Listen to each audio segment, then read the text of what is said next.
Ce matin, on se pose une question particulière. Vous savez qu'on est dans la série La croissance. Et puis, une des questions qui m'a déjà été demandée, ça se pourrait que vous entendiez ce petit bruit-là une fois de temps en temps. J'ai fait quelque chose avec mon courriel hier, puis là, depuis ce temps-là, j'ai cette affaire-là qui vient. C'est pas le Saint-Esprit. Une des questions qui m'a été posée, c'est est-ce qu'une grande église ne court pas le danger de perdre sa spiritualité? Alors, la question posée ce matin,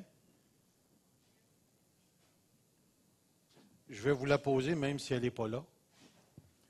C'est moi ou c'est vous?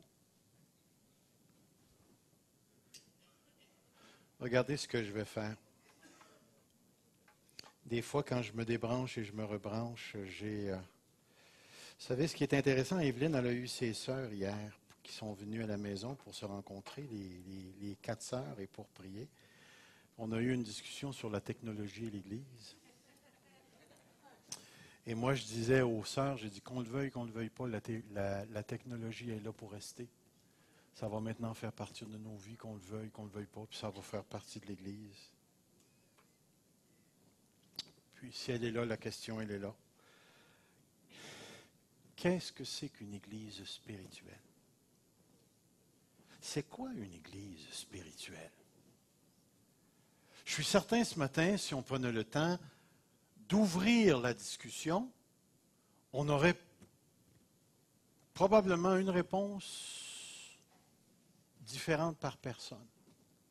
Qu'est-ce que c'est qu'une Église spirituelle? C'est une question qui est de toute importance parce que ceux et celles qui n'ont pas connu la grande Église disent que la grande Église, on peut se perdre dans ça, puis on peut faire ce qu'on veut, puis aller à l'Église le dimanche matin. Puis de l'autre côté, moi j'ai observé, puis je n'ai pas été le seul à observer, que les petites églises, après environ 2 ans, arrêtent de grandir et n'évangélisent plus. Alors, tu regardes, puis tu te dis en toi-même, qu'une église soit grande ou qu'une église soit petite, éventuellement, le danger de tomber dans une sorte de roulement qui fait en sorte que ça devient un peu plus traditionnel ou ça devient une sorte de lieu social. On est en danger d'un côté ou de l'autre. Alors, quelle est la direction qu'on prend? Où est-ce qu'on s'en va? Eh bien, moi, j'ai pensé, je dis, Seigneur, il doit y avoir, peu importe la nature de l'Église, qu'elle soit grosse ou qu'elle soit petite, il doit certainement y avoir quelque chose qui nous encourage à garder une spiritualité de profondeur. Et c'est là que je me suis posé la question, qu'est-ce que c'est qu'une Église spirituelle? Puis là, ça m'est venu tout d'un coup comme ça, j'ai dit, ben tiens, une Église spirituelle, ben c'est une Église qui est spirituelle.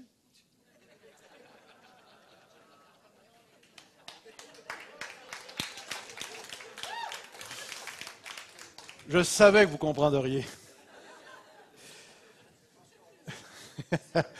L'idée ici, là, c'est de comprendre qu'est-ce qu'on veut dire par spirituel. Parce que si je vous place dans le contexte du Nouveau Testament, le mot spirituel, on le retrouve 28 fois dans tout le Nouveau Testament. Et ce qui est intéressant, c'est qu'on le retrouve 25 fois dans les écrits de l'apôtre Paul. Ça veut dire que dans les autres lettres, il y a Pierre qui l'utilise 2 fois et il y a le livre de l'Apocalypse qui l'utilise 1 fois. Ce qui veut dire que le mot spirituel est un terme paulinien.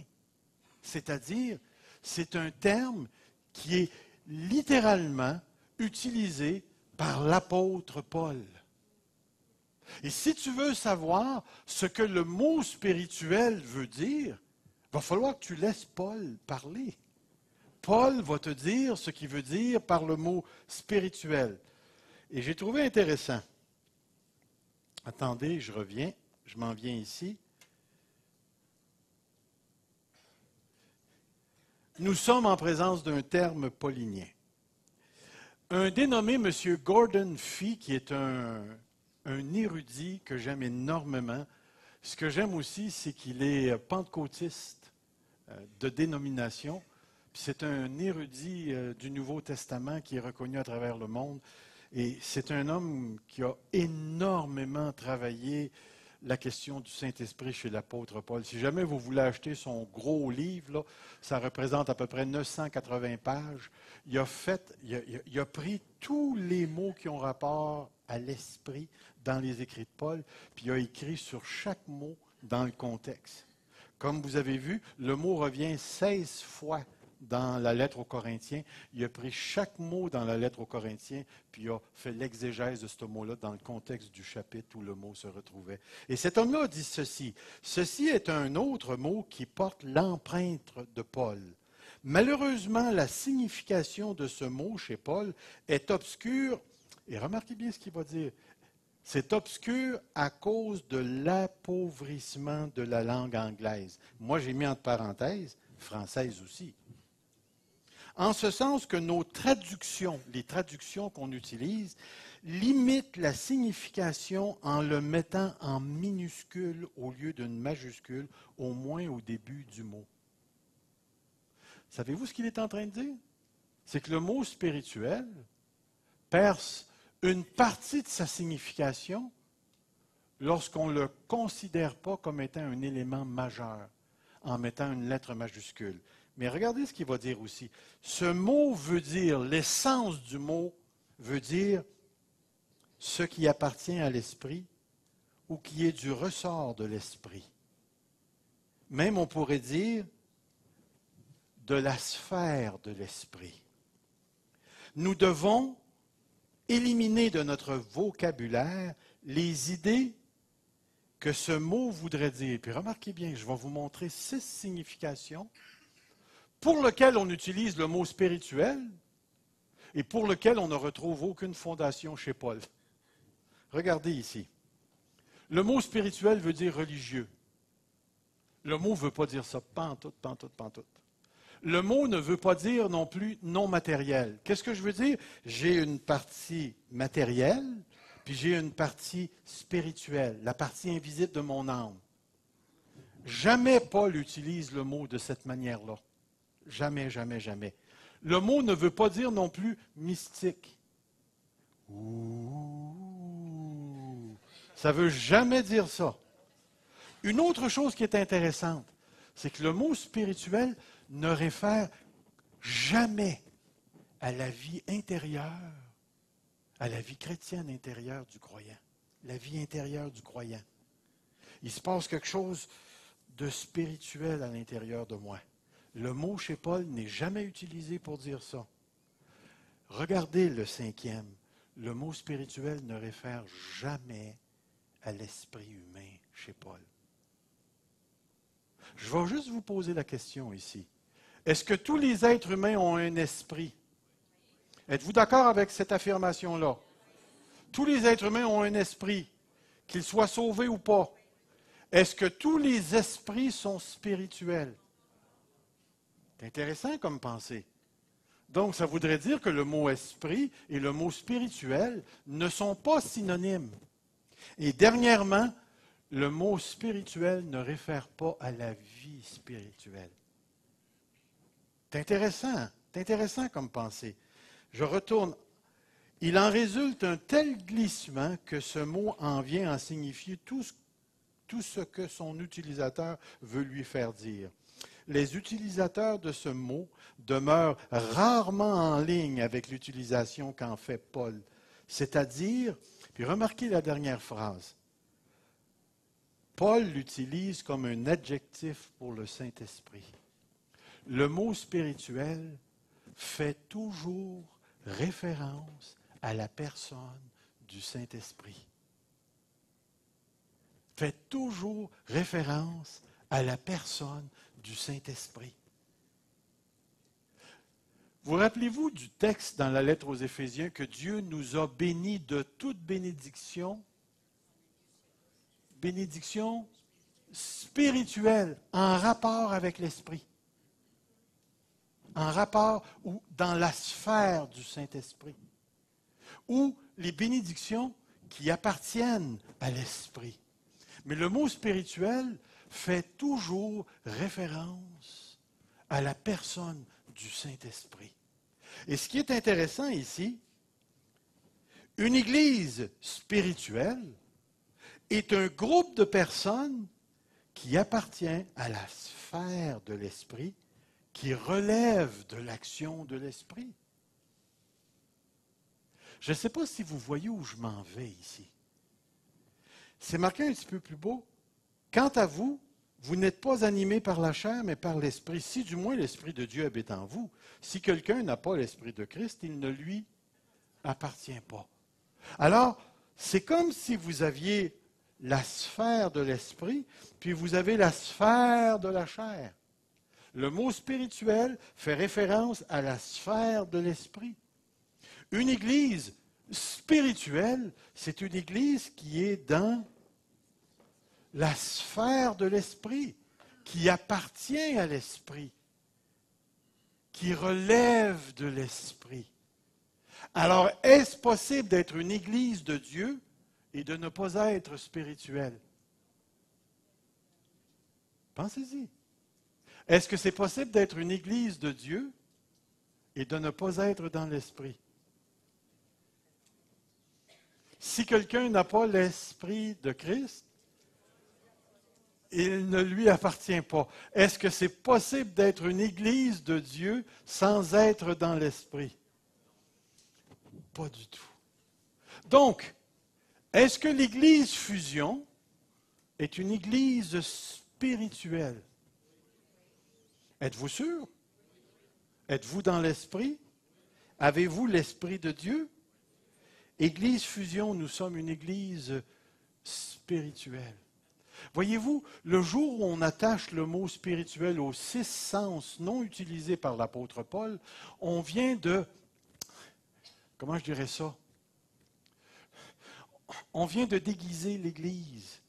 Une Église, c'est un groupe de personnes dans l'Esprit. Si ce groupe-là n'est pas dans l'Esprit, ce n'est pas une Église qui relève de l'Esprit, qui appartient à la sphère de l'Esprit. C'est tellement, tellement important à réaliser. Vous savez pourquoi? Parce que souvent, nous avons l'impression qu'une Église spirituelle, c'est une Église qui a certains dons spirituels, certains dons qui vont mettre en promotion ou en évidence. Ce n'est pas ça, une Église spirituelle. Une Église spirituelle, c'est un groupe de personnes sauvées dans l'Esprit, qui appartient à l'Esprit, qui relève de l'action de l'Esprit. C'est tellement, tellement important parce que c'est notre identité, c'est ce que nous sommes. C'est ce que nous sommes. Moi, je suis dans un sens un homme spirituel. Vous lirez dans 1 Corinthiens chapitre 2. L'homme spirituel juge de tout. Mais c'est qui l'homme spirituel? C'est l'homme qui est dans l'esprit, qui appartient à la sphère de l'esprit. C'est tellement, tellement important. Parce qu'à ce moment-là, vous avez un moyen de déterminer ce qu'on veut dire par un chrétien charnel. Est-ce qu'un chrétien charnel peut être dans l'esprit? Est-ce qu'un chrétien charnel peut être dans l'esprit? OK, on va prendre les gageures un matin, là. Qu'est-ce qui... Est-ce qu'un chrétien charnel peut être dans l'esprit? Et la réponse, c'est oui. Vous allez comprendre pourquoi, parce que je vais le relater tout à l'heure. Parce que souvent, on a une définition de ce que c'est qu'un chrétien charnel, encore une fois, selon nos opinions et nos idées, mais on n'a pas compris ce que l'apôtre Paul voulait dire. Et je vais vous le montrer au fur et à mesure. Parce que mon idée ce matin, c'est de vous parler de la croissance, mais vous parler de la croissance dans l'esprit. Et la méthode que nous allons prendre ce matin, quelque part, c'est-à-dire la deuxième question qu'on va répondre, c'est quelle part de responsabilité avons-nous à maintenir et alimenter la vie de l'esprit dans notre Église Fusion? Quelle est notre responsabilité que nous avons pour maintenir une Église dans l'esprit en santé et efficace? Et là, j'ai déterminé, je me suis dit, regardez le texte. Le texte dans Galates 5, 25 dit « Si nous vivons par l'esprit ». qu'est-ce que nous devons faire aussi? De marcher par l'Esprit. Mais qu'est-ce que c'est que de marcher par l'Esprit? On pourrait regarder tout le contexte parce que ça va parler des fruits de la chair, ça va parler des fruits de l'Esprit. Mais ce matin, nous allons adopter une approche de renversement. Avez-vous déjà entendu parler de l'expression qu'on dit reverse psychology, de la psychologie renversée?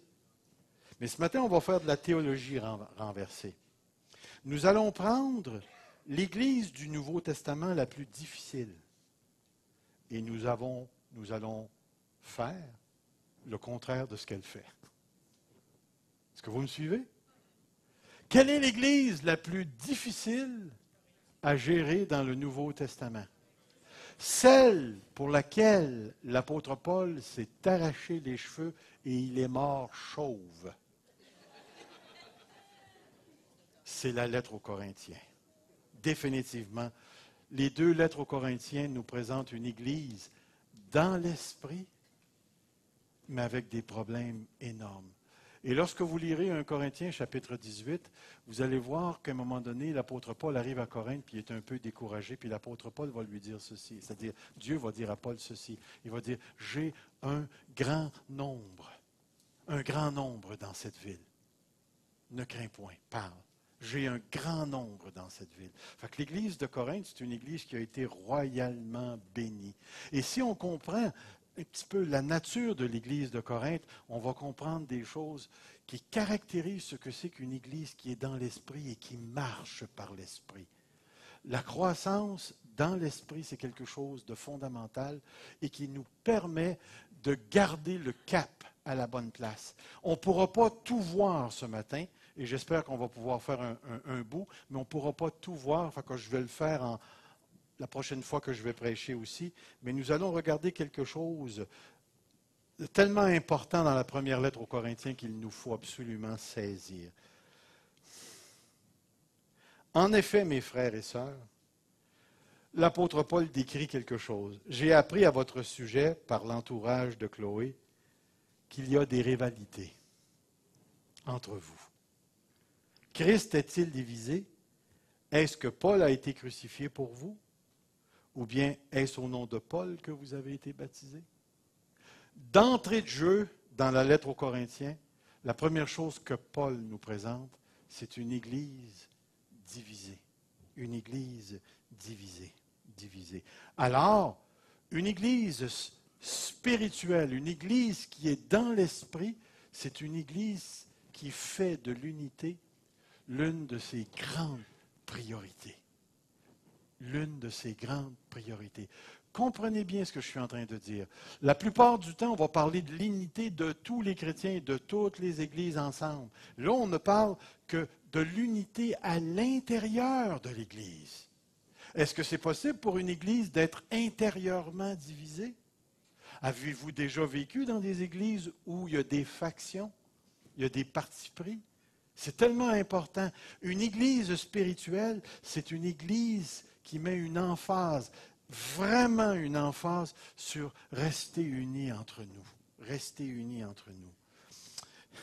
Dans 1 Corinthiens chapitre 1, le verset 17, l'apôtre Paul nous présente quelque chose de fondamental. Regardez, de fait, ce n'est pas pour baptiser que Christ m'a envoyé, c'est pour annoncer l'Évangile, et cela sans le recours de la sagesse du langage. Et la dernière phrase, elle est là. Afin que la croix de Christ ne soit pas vidée de sa force. Afin que la croix de Christ ne soit pas vidée de sa force. Christ m'a envoyé pour prêcher l'Évangile afin que la croix de Christ ne soit pas vidée de sa force. L'une des choses que la désunité fait, c'est qu'éventuellement l'Évangile n'a plus de pouvoir. L'Évangile n'a plus de force. Il est vidé de la force, puisque à certains moments donnés, l'Évangile va trouver, comment je dirais, sa crédibilité dans la vie de ceux qui y croient. La manière de vivre donne cette crédibilité-là. Mais il y avait chez Corinthe, à l'église de Corinthe, une sorte de dynamique interne qui faisait que la prédication de la croix était en train de se vider de sa force. L'apôtre Paul nous présente deux groupes de personnes dans les 4 premiers chapitres de la lettre aux Corinthiens. Regardez bien ici. En effet, le message de la croix est une folie pour ceux qui périssent. Mais pour nous qui sommes sauvés, elle est la puissance de Dieu. Deux groupes.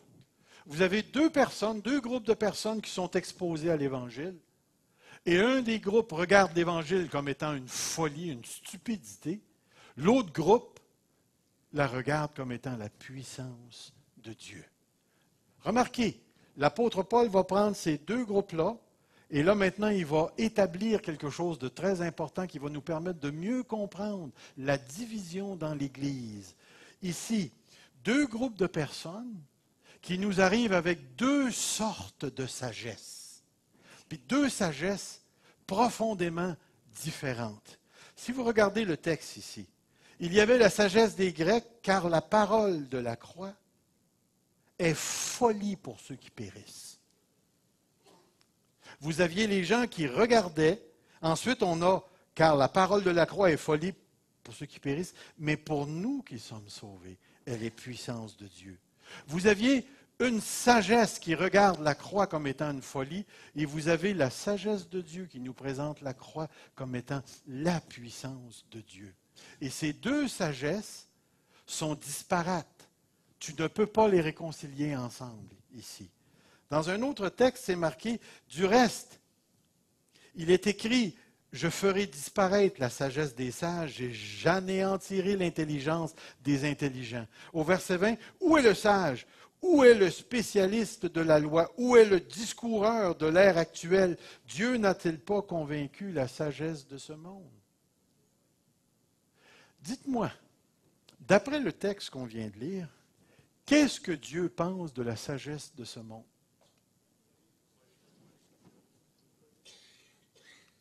Comprenez bien. Où se trouve la sagesse de ce monde?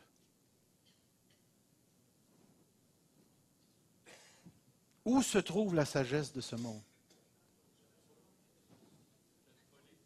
Définitivement, c'est une folie, mais où elle est, cette folie-là? En d'autres mots, c'est où est-ce qu'on la trouve? Regardez le texte. Où est-ce qu'on la trouve? C'est écrit un petit mot de 5 lettres. Dans le monde. Le texte le dit, hein? La sagesse de ce monde. Pour nous, là, ici, en 2015, c'est quoi le monde? C'est tout ce qui est en dehors de l'Église. Mais essayons d'être concrets. C'est ceux qui ne sont pas sauvés, définitivement. C'est des choses qui sont contraires à Dieu.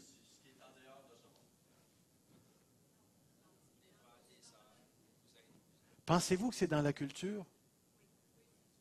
Pensez-vous que c'est dans la morale? Pensez-vous que c'est en politique? Pensez-vous que c'est dans l'économique? Pensez-vous que c'est dans le religieux? Pensez-vous que c'est dans le système d'éducation? Pensez-vous que c'est en prison? Pensez-vous que c'est à l'épicerie du coin? Est-ce que c'est à la pompe quand je prends mon gaz? Puis là, tu te mets à regarder la sagesse du monde. La sagesse du monde. Qu'est-ce qu'on fait avec la sagesse d'habitude? Qu'est-ce qu'on fait avec la sagesse?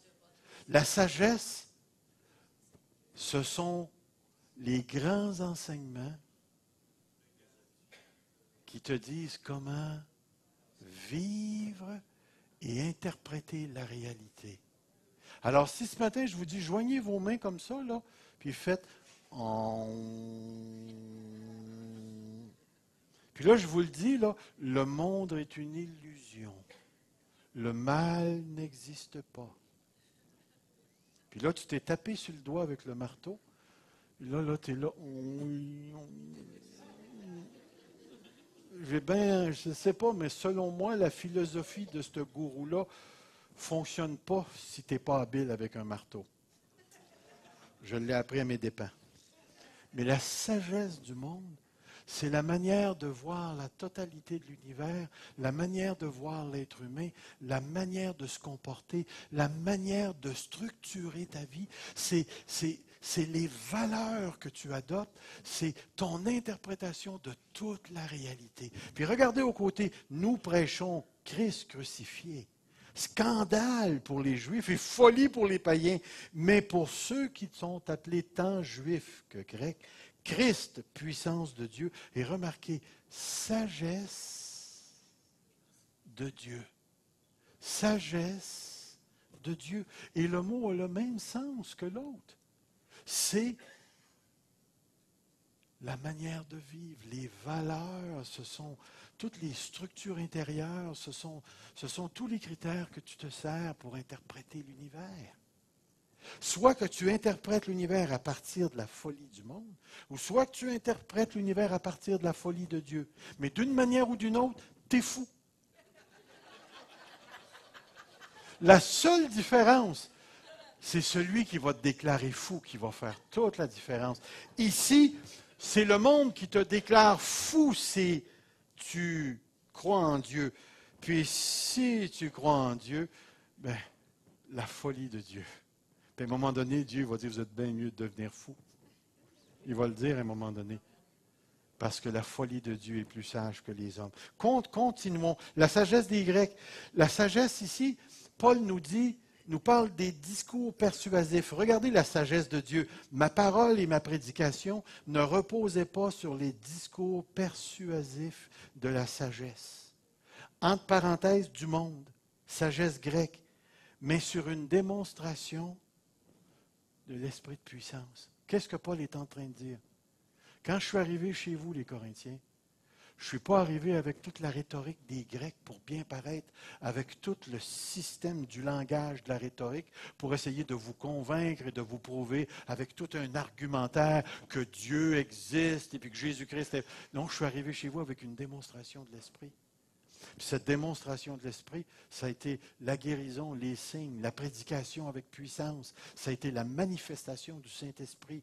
Dans le contexte des Corinthiens, on retrouve les dons spirituels comme étant la manifestation et la démonstration de la puissance du Saint-Esprit. Paul dit, je ne suis pas arrivé là avec un discours suave, un discours qui goûte bon et qui fait en sorte qu'il vous booste et qui vous fait du bien émotionnellement. Je suis arrivé avec une démonstration du Saint-Esprit. Puis il va le dire, mais sur une démonstration de l'Esprit. Puis regardez le but, afin que votre foi ne soit pas fondée sur la sagesse des hommes.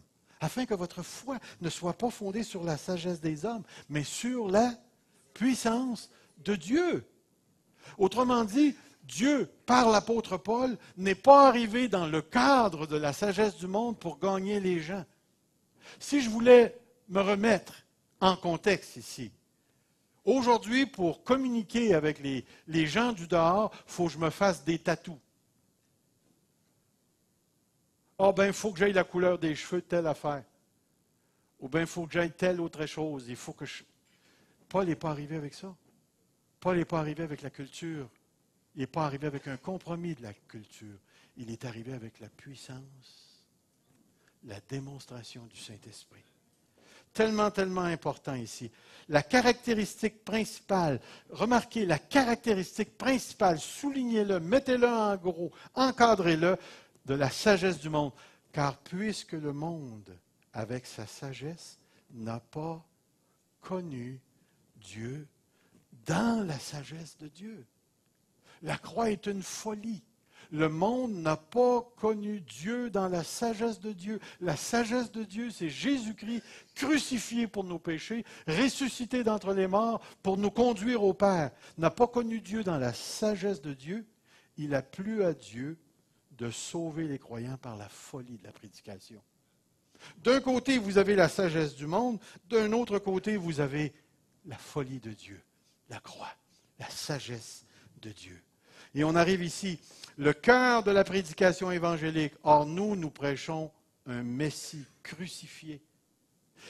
Scandale pour les Juifs, folie pour les non-Juifs. Les Juifs et les non-Juifs ne peuvent pas recevoir l'Évangile de Jésus-Christ.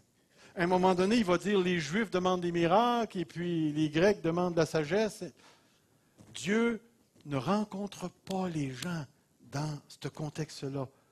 Scandale pour les Juifs, et les non-juifs, mais puissance de Dieu et sagesse de Dieu pour ceux qui sont appelés, qu'ils soient juifs ou non. Soient juifs ou non. Et c'est pour ça le problème des Corinthiens. Les Corinthiens désiraient se faire accepter par la culture de leur époque. Voyez-vous, un petit peu plus bas, là, dans la lettre aux Corinthiens, Paul va leur demander de faire un survol de l'Église, puis il va dire, regardez parmi vous, il n'y a pas beaucoup de nobles, il n'y a pas beaucoup d'héros, il n'y a pas beaucoup de sages de ce monde. Dieu a choisi les choses folles de ce monde, les choses faibles de ce monde, et tralala, et tralala, et tralala. Et on voit ici ce que les Corinthiens, ils avaient une crise d'identité. Ils voulaient de la reconnaissance, ils voulaient être reconnus. Alors, ils voulaient se faire accepter par la culture de l'époque.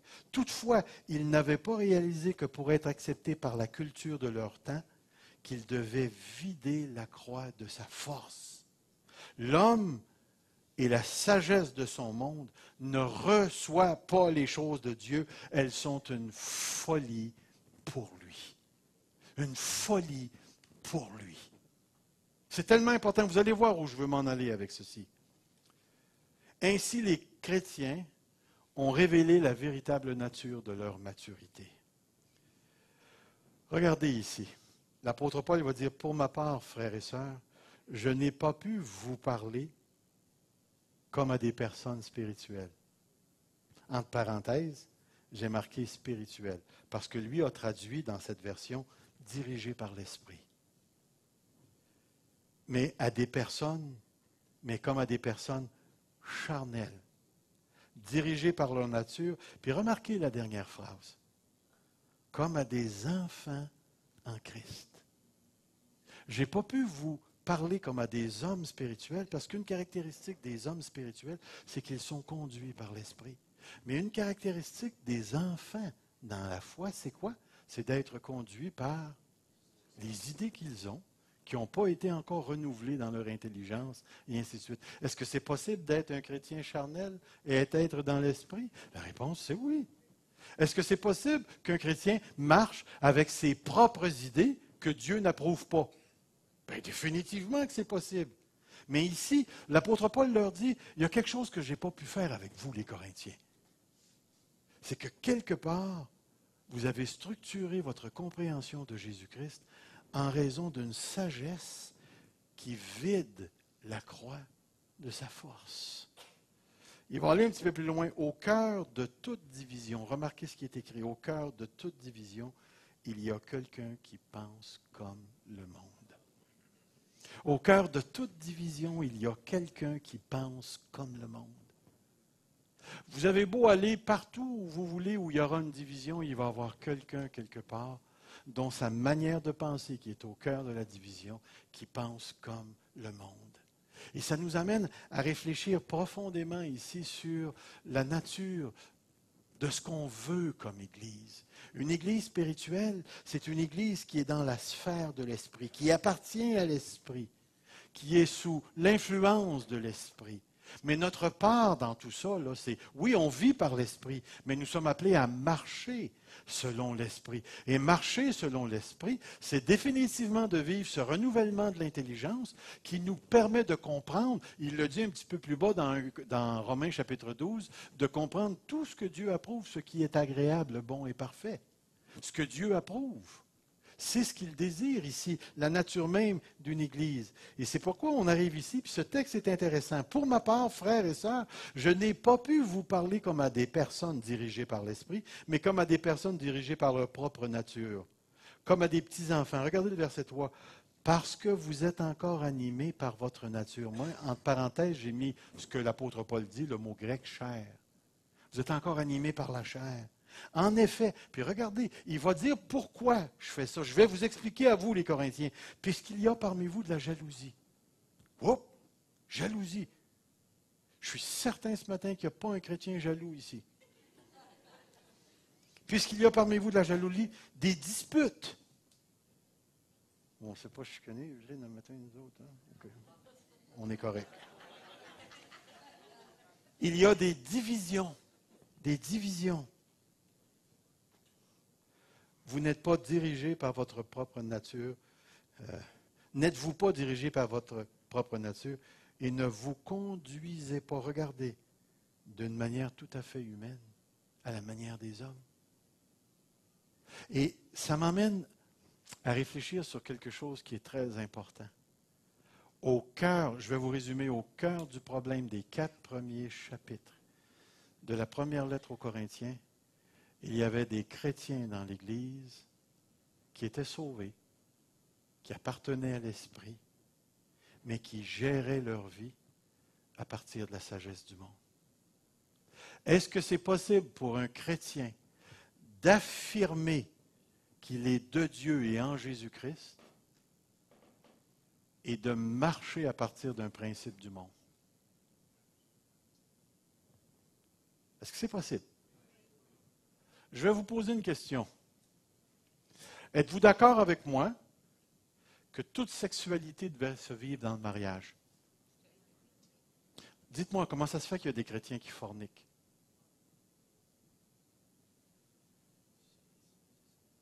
Oh, mes besoins, je suis rendu à 40 ans, j'ai divorcé, maintenant ça prend une femme, j'ai des besoins, j'ai des pulsions. Dieu comprend. On appelle ça comment?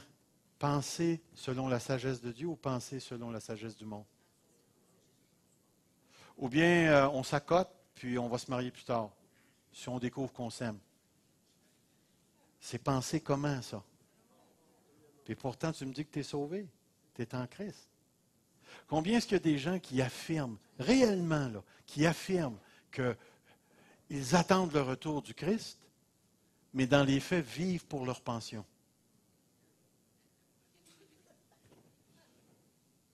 C'est intéressant comme pensée. Pensée du monde. Prépare ta pension parce que c'est ça qui est le plus important. Que tu crèves avant, ça n'a pas d'importance, mais pense à ta pension. Combien est-ce qu'il y en a qui vont affirmer que Dieu est leur véritable sécurité, mais ne touchent pas à leur portefeuille? Même, je vais aller plus loin que ça. Combien est-ce qu'il y en a qui disent, oui, oui, oui, je suis un enfant de Dieu, je suis dans l'Église de Dieu, mais qui regardent l'Église comme optionnelle? Écoutez, j'ai rencontré des gens qui ont refusé de venir dans une église parce que la musique ne leur convenait pas. Puis là, ma question, ça a été ceci. Est-ce que tu viens pour servir ou être servi? Parce que si tu viens pour rechercher ton expérience à toi, tu as complètement manqué le bateau de ce que c'est que l'Église. Tu penses comme le monde. Tu penses comme le monde. Moi, quand je paye, je veux que le show soit bon. Alors, un matin, vous avez donné votre dîme, lève-là le show. Puis là, vous pourrez partir et dire, oh, j'en ai eu mon argent un matin. C'est bien mieux de dire ça.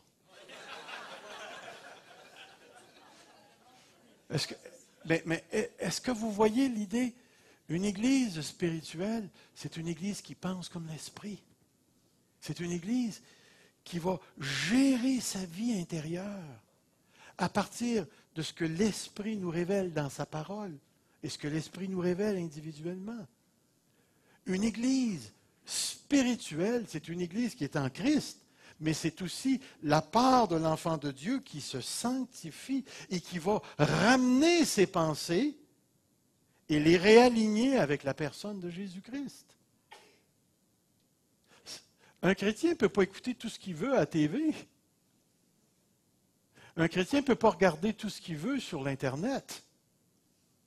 Un chrétien qui s'aligne avec Dieu ne peut pas fréquenter une autre personne de la même manière qu'on fréquente dans le monde.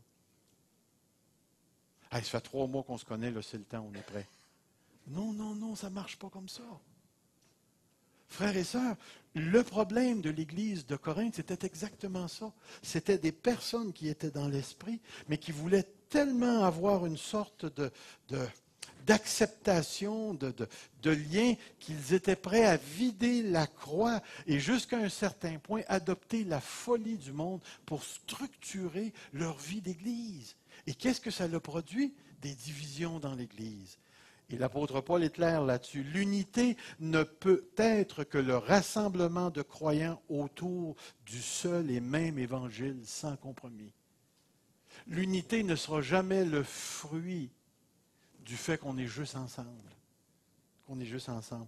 Dans Galates, il dit, je m'étonne que vous vous détourniez si vite de celui qui vous a appelé par la grâce de Jésus-Christ pour passer à un autre évangile. Ce n'est pas qu'il y ait un autre évangile, mais il y a des gens qui vous troublent et qui veulent déformer l'évangile de Christ. Mais si quelqu'un, nous-mêmes, ou même un ange venu du ciel, vous annonçait un évangile différent de celui que vous avez entendu, puis ils l'ont vraiment bien traduit, le mot anathème ici, qu'il soit maudit. C'est un terme qui est fort en français, ça. Qu'il soit maudit. C'est exactement ce que le mot anathème veut dire. Tu t'en vas en enfer si tu prêches un autre évangile. C'est sérieux comme ça. Nous l'avons déjà dit, je le répète maintenant, si quelqu'un vous annonce un autre évangile que celui que vous avez entendu, qu'il soit maudit.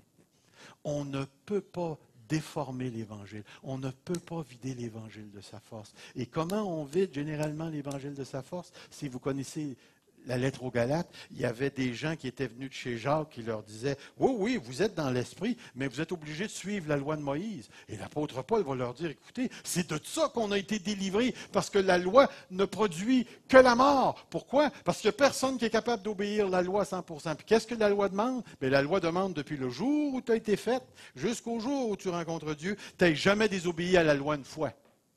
Puis en plus de ça, tu ne savais peut-être pas, hein? Mais si tu désobéis à un commandement, tu es coupable de tout. Parce que c'est le même législateur, Dieu. Alors l'apôtre Paul, il dit, écoutez, on va-tu retourner à ça? Il dit, maintenant que vous avez commencé par l'esprit, voulez-vous terminer par la loi? Et l'apôtre Paul dit, non, non, non, non. On était en train de faire entrer dans l'Église. Voyez-vous, il y avait encore un autre glissement qui était en train de se faire dans la lettre ici.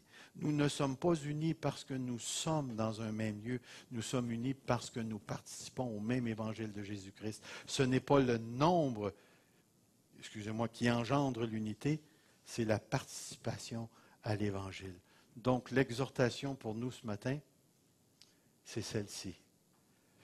Que personne ne se trompe lui-même. Si quelqu'un parmi vous pense être sage selon les critères de l'ère actuelle, selon les critères de ce monde, qu'il devienne fou afin de devenir sage.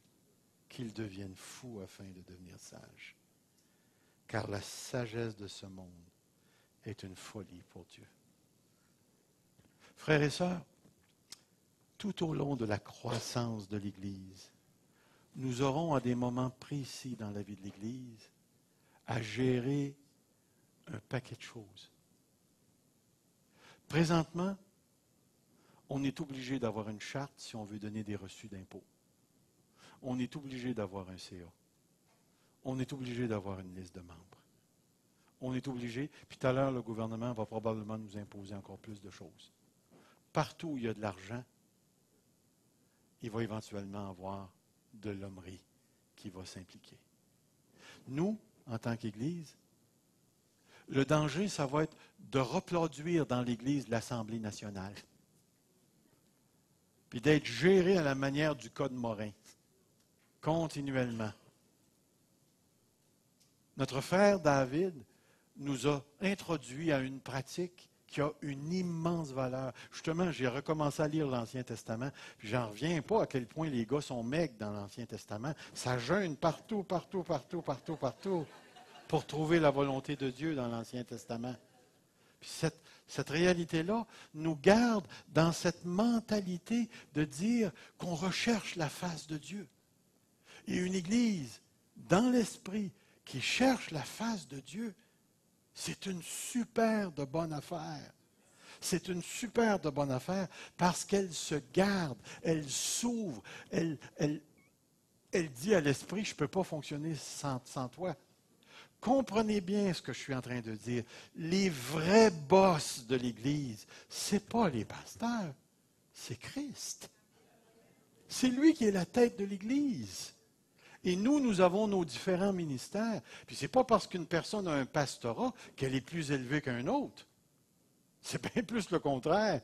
Hey, à celui à qui on a beaucoup donné, on redemandera beaucoup. Puis même, on a toute une exhortation dans 1 Corinthiens qui va suivre, là, après, dans le chapitre 4, qui va dire fais attention à la manière dont tu construis sur le fondement, parce qu'on ne peut pas poser un autre fondement. C'est à des pasteurs qui parlent. Il est en train de dire, vous dites Apollos, vous dites Jésus-Christ, vous dites Pierre, vous dites Paul, mais il dit, nous, on est juste des serviteurs. C'est tout ce qu'on est. Puis l'œuvre de chacun va passer par le feu. Il parle du pastorat dans ces textes-là. Puis il est en train de dire, si ton pastorat brûle, puis il ne te reste rien que tes bas, ben c'est tout ce que tu vas avoir au ciel. Tu seras gêné, c'est tout. Mais si tu as bâti avec de l'or, avec des pierres précieuses, sois assuré que ton œuvre va te suivre de l'autre côté. C'est tellement important pour nous de réaliser cette chose-là. L'Église fusion demeurera une Église spirituelle, c'est-à-dire de et dans l'Esprit seulement, et seulement si l'Évangile demeure son trésor le plus précieux. Parce qu'il est écrit, car personne ne peut poser un autre fondement que celui qui a été posé, à savoir Jésus-Christ. Rappelez-vous de cette vérité-là. L'Église va toujours avoir une confrontation avec la culture. Parce que la culture, c'est le monde. C'est le monde. Et on va toujours avoir à mesurer les choses qui sont bonnes dans la culture et les choses qui ne sont pas bonnes. L'Église va devoir faire ça constamment. La prochaine fois que je vais prêcher, on va toucher à un autre aspect. L'Église va toujours avoir à dealer avec le péché. Quand on va arriver, on va regarder le chapitre 5 dans la lettre aux Corinthiens, juste pour vous donner un avant-goût. Et la manière dont une Église traite avec le péché, mais remarquez bien, je n'ai pas dit une personne. J'ai dit l'Église traite avec le péché. Ça va faire toute la différence dans son efficacité et dans la bénédiction qu'elle reçoit de la part de Dieu. Alors, on arrive à ce point-ci, et je vais m'arrêter ici ce matin en disant, derrière toute division, il y a quelqu'un qui pense comme le monde. Tous les problèmes dans l'Assemblée fusion, dans l'Église fusion, doivent être abordés dans la prière, dans le jeûne, et par-dessus toute autre chose dans l'amour. Dans l'amour. Alors, je nous encourage ce matin. Nous sommes une Église de l'Esprit. Nous sommes une Église spirituelle parce que nous sommes dans la sphère de l'Esprit, comme nous dit l'apôtre Paul. Demeurons sensibles à l'Esprit afin qu'on reste unis entre nous et qu'on ne tombe pas dans le piège de laisser l'Église glisser dans une mentalité où elle affirme sa relation avec Dieu tout en pensant comme le monde. Veillons les uns sur les autres pour continuellement nous ramener à la parole, continuellement nous ramener à l'Évangile, continuellement nous ramener à l'Esprit de Dieu qui guide son Église.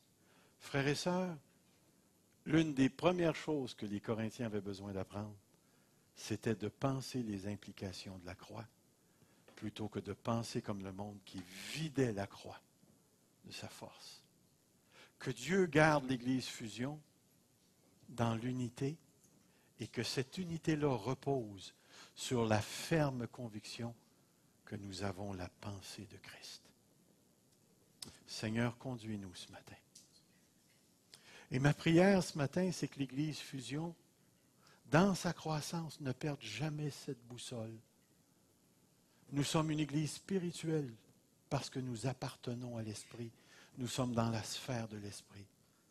Et notre part à nous, c'est de marcher selon l'Esprit. Seigneur Dieu, que l'Église fusion marche selon l'Esprit.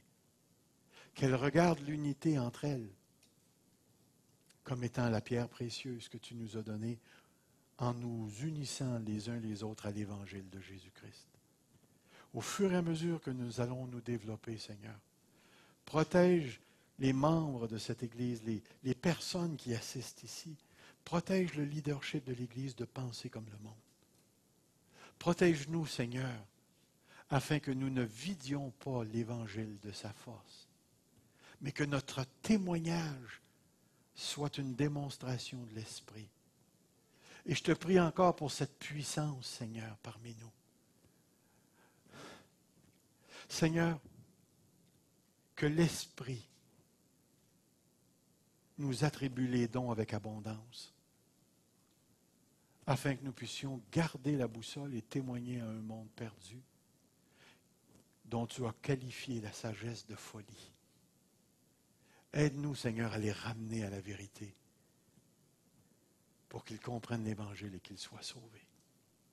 Je te prie ce matin encore une fois, garde-nous dans la pensée de Christ, pour ta gloire.